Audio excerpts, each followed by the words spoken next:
Here to talk to us about why people are doing this and whether or not I should do this is Bloomberg food industry reporter Kristina Peterson. Okay, why are people doing this, and to what extent? Is this popular? Are you seeing more and more people try to limit their caffeine, and what are the reasons behind it?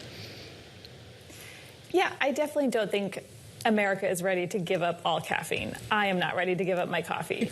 But I do think you see beverage companies offering more options that are lower in caffeine.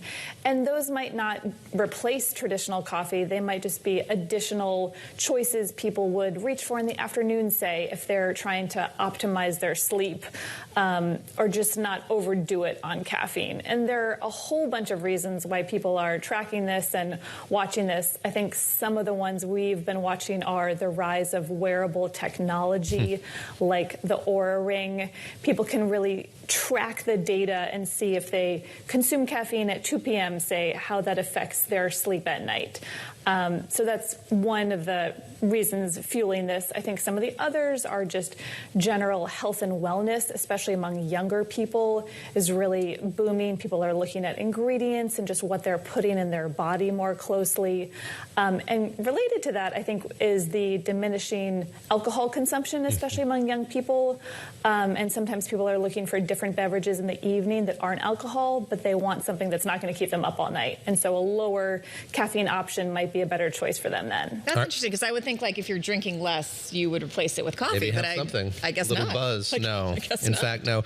Can you walk us through, like, what some of these options are? So I'm sure that there are, there's decaf coffee, decaf tea, but what are the other kind of products that you're seeing kind of pioneered or put out there by companies? Yeah, I mean, this is not new, but matcha, of course, is super popular. Hojicha is a even lower caffeine type of roasted tea. We're seeing half caffeinated blends launching from some of the big coffee companies. There's a Peet's half calf, a Starbucks half calf. We see some interesting kind of functional beverages. There's a sparkling iced tea from PepsiCo that has L-theanine that's supposed to sharpen your mental focus.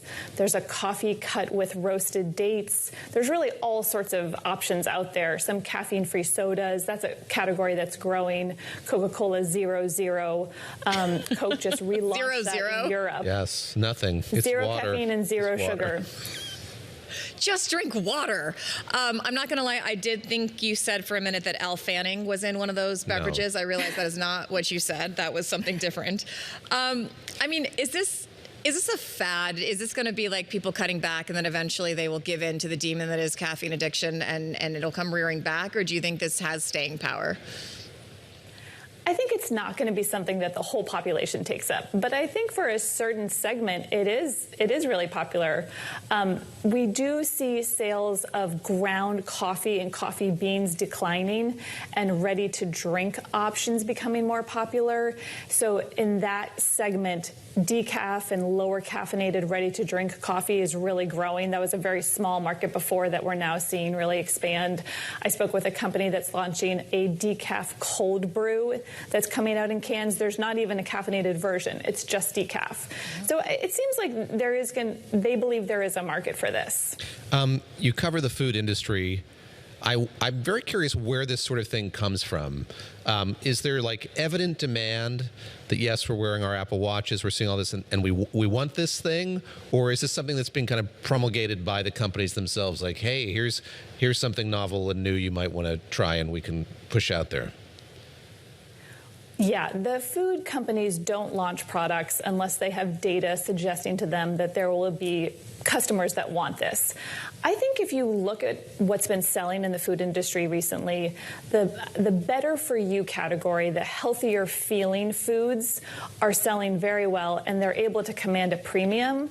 So there's really interest in Gen Z, millennials, boomers in this sort of healthier category. And I think that this fits into that. This is a kind of beverage that people can feel like they're not tanking, their night of sleep by consuming. And I think that's attractive to a lot of people. I mean, I feel like this does tie into people cutting back on alcohol in that way, because coming soon to Bloomberg This Weekend, we just went to Kentucky to talk to the makers of Jim Beam, and they are launching their first non-alcoholic product. shift because they're seeing so much cutback from people trying to be health conscious, especially the younger generations. I mean, in that vein, have you tried this? People who have tried this, what did they say the benefits were? And then I will sit here and judge whether or not I'm willing to entertain this concept. Yeah, I spoke with a lot of people who had given up caffeine entirely, and they sounded like they were really doing amazingly well. It was very persuasive to me. I can't quite give up coffee yet, but they said they had really noticeable drops in anxiety. They slept really well. One guy said he had dreams for months. I mean, it sounded heavenly. And then I spoke to some people who said it was really hard for them to fully give up coffee, and just cutting down a little bit was an easier way to go about doing it. Just a little bit of moderation. Kristina Peterson, thank you very much. And Christina, how much do you drink a day? How much coffee are you having? You go ahead, Christina. You tell us first. Two cups. Okay, 2 cups of coffee for me. Yeah. Wow, Christina, News how about cycle you? dependent. I'm about 2, but there's usually espresso in that first one and quite a few shots. How about you, Dave? High octane. 3 or 4. Really? It's constant, but it's free. I mean, it's available here. Well, working here does not help. I mean, they have good coffee. I will just, every time I walk by, I'll pick up a cup. That's true. You are usually going to get a cup of coffee. Now that I think about bad about that now that I say that aloud. Sometimes I think it could be 5. Makes me worried. We'll work on it. Kristina Peterson, thank you so much for joining us.